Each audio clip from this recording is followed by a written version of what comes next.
This is Radio Now 95.3 FM. Come for the news, stay for informed conversations.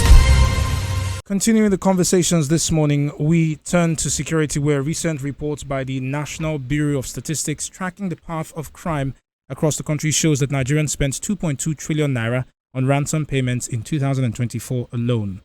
The 2024 Crime Experience and Security Perception Survey estimates that over 51 million incidents of crime were experienced by households, ranging from the theft of vehicles and foodstuffs to violent crimes like kidnapping. Now, the numbers show a higher percentage of criminal activity recorded in northern Nigeria.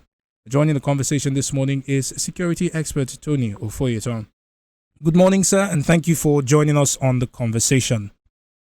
Good morning. It's a pleasure. Thank you for having me. To jump right into it, the numbers in terms of ransom payments stands at 2.2 trillion naira across Nigeria this year, and a large part of that, somewhere around the 1 trillion naira mark, is recorded in northern Nigeria. I wonder if this is something you can speak to us in terms of the rise in the numbers and in terms of what you have seen regarding security situations in the north. Thank you very much.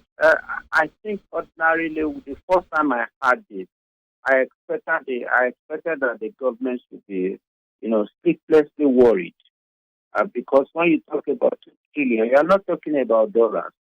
You are in naira. You are not talking about billions. You are talking about trillions. That's too big. Now that's also called to question the roles and responsibilities of some of these security agencies with respect to response timing and with respect to confidence building. Because if the people have confidence in the security agencies, I can assure you that when they ask them not to pay ransom, they will not pay ransom. Unfortunately, because it has played out itself over the years that you ask people not to pay ransom and their loved ones are either maimed or killed or even sold into kidnapping now, ritual kidnapping and all those stuff like that. They now have to resort to this self-help of trying to get their loved ones no matter what it will cost them. So I think that at the DSS, the police, and other security agencies, NSCDC, should sit down and re-strategize with respect to recovery of kidnapped victims. In short, for me, it is something that government should now look at national emergency. These are the restoration and the recovery and the freedom of kidnapped victims all over the country. It's a big business now. The criminals are availing themselves of that vulnerability. Terrorists are availing themselves of that vulnerability because it's a very lucrative and fast way of financing terrorism. And that is why governments must understand that, look, the young criminals, it's even easier to take care of the criminals. But you are talking about financing terrorism through the act of kidnapping. Out of the 2.2 trillion that was set to be for ransom payment, I can assure you that not less than 1.5 to 1.5 of such trillion was actually as a result of what? Terrorism financing. And these are areas that should really give government sleepless nights. By now, I expect that the government should have called all security agencies, because this report is not coming from individuals.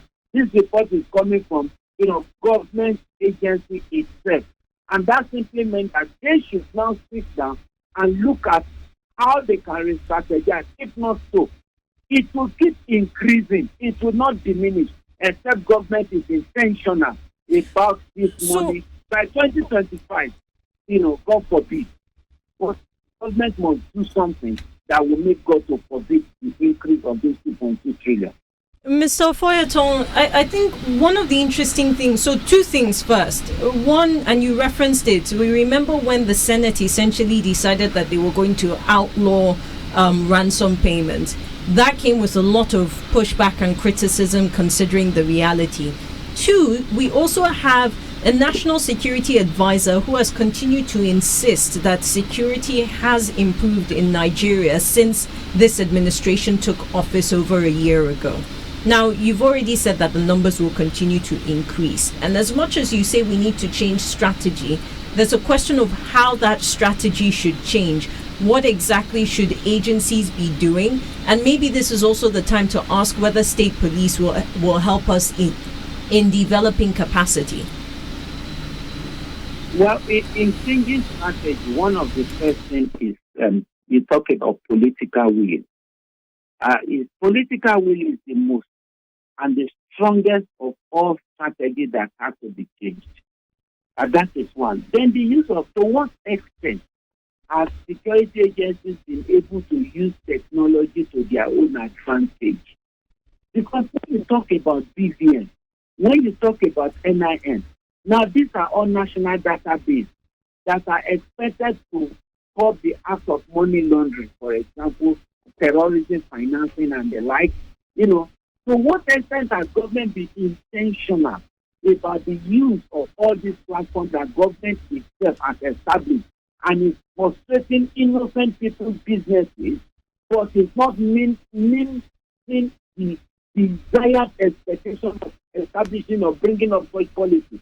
Now that is where government should first of all do an internal review of existing policies. Then another thing is this: when heads begin to roll, you will discover that things will change. If within your jurisdiction, for example, as a commissioner of police, as DSS director, look at what are the rates of kidnapping in your jurisdiction as director DSS. Now, if the rate is such that you cannot explain how come you have 30 kidnapped and you are not able to at least rescue not less than 70% of them, then you should be able to justify why you should be on that seat. Now, right. If policies like this are being adopted, what will happen is that the specific criminals that are from those agencies will be reduced to the barest minimum.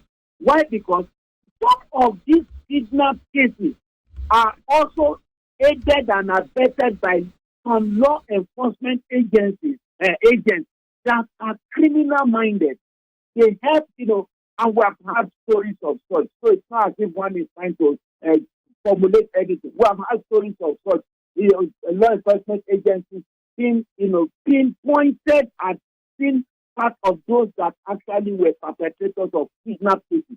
If you have senior officers who are answerable to any security lapse or lapses in their own territory jurisdiction, that, of course, will automatically reduce the rate of such technology. Then, of course, if you look at what we're talking about, the statistics that are talking about and the like, you will discover that majority of the crime are committed in rural areas. Our security agencies are interested in the metropolitan cities. Meanwhile, higher crime rate is now in the rural area. So right. That means that government should now strategize in such a manner that they concentrate now on having rural policing, rural security, community policing better than before. All right. Well, Mr. Ofoyeton, thank you so much for joining us on the conversation. Antonio Ofoyeton is a security expert, and he joined us this morning to speak on the National Bureau of Statistics releasing its 2024 Crime Experience and Security Perception Survey that tracks crime across the country. The report also states that Nigerians spent 2.2 trillion naira on ransom payments in the year 2024 alone. This is Radio Now 95.3 FM. Come for the news, stay for informed conversations.